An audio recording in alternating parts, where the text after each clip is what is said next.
Bhagavad Gita as it is. Chapter 6, Sankhya Yoga. Text 1. Shri Bhagavan Uvacha Anashritaha karma phalam karyam karma karoti yaha sasannyasi cha yogi cha na niragnir na chakriyaha. Synonyms. Shri Bhagavan Uvacha, the Lord said, Anashritaha, without shelter, karma phalam, the result of work, karyam, obligatory, karma, work, karoti, performs, yaha, one who, saha, he, sannyasi, in the renounced order, cha, also, yogi, mystic, cha, also, na, not, nir, without, agnihi, fire, na, nor, cha, also, akriyaha, without duty. Translation. The Blessed Lord said, one who is unattached to the fruits of his work and who works as he is obligated is in the renounced order of life, and he is the true mystic, not he who lights no fire and performs no work. Purport. In this chapter, the Lord explains that the process of the eightfold yoga system is a means to control the mind and the senses. However, this is very difficult for people in general to perform, especially in the age of Kali. Although the eightfold yoga system is recommended in this chapter, the Lord emphasizes that the process of karma yoga or acting in Krishna consciousness is better. Everyone acts in this world to maintain his family and their paraphernalia, but no one is working without some self-interest, some personal gratification, be it concentrated or extended. The criterion of perfection is to act in Krishna consciousness and not with a view to enjoying the fruits of work. To act in Krishna consciousness is the duty of every living entity because all are constitutionally parts and parcels of the Supreme. The parts of the body work for the satisfaction of the whole body. The limbs of the body do not act for self-satisfaction, but for the satisfaction of the complete whole. Similarly, the living entity who acts for satisfaction of the supreme whole and not for personal satisfaction is the perfect sannyasi, the perfect yogi. The sannyasis sometimes artificially think that they have become liberated from all material duties, and therefore they cease to perform Agnihotra Yajnas, fire sacrifices, but actually they are self-interested because their goal is becoming one with the impersonal Brahman. Such a desire is greater than any material desire, but it is not without self-interest. Similarly, the mystic yogi who practices the yoga system with half-open eyes, ceasing all material activities, desires some satisfaction for his personal self.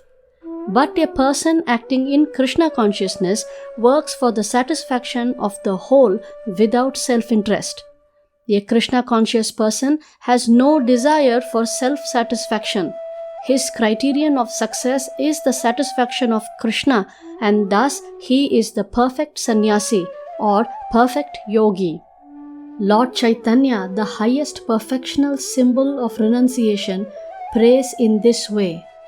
Na dhanam na janam na sundarim kavitam va jagadisha kamaye mama janmani janmanishvare bhavatad bhaktirahaitu kitvayi.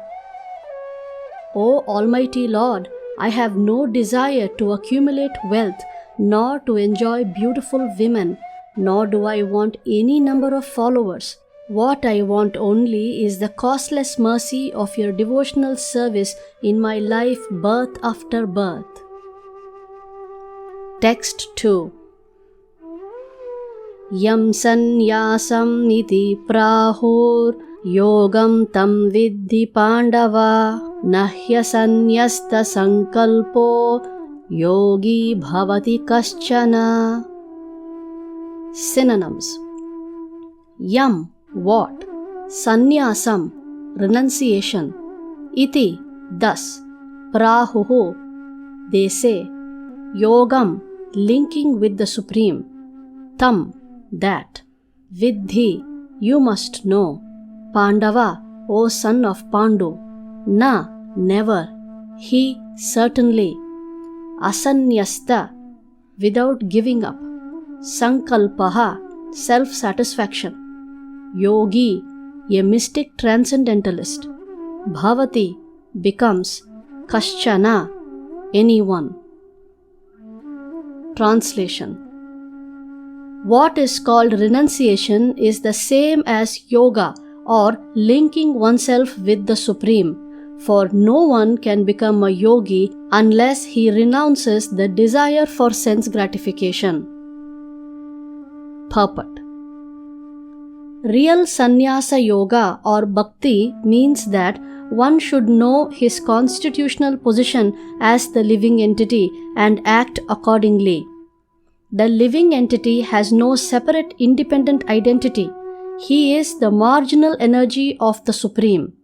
When he is entrapped by material energy, he is conditioned, and when he is Krishna conscious or aware of the spiritual energy, then he is in his real and natural state of life. Therefore, when one is in complete knowledge, one ceases all material sense gratification or renounces all kinds of sense gratificatory activities. This is practiced by the yogis who restrain the senses from material attachment.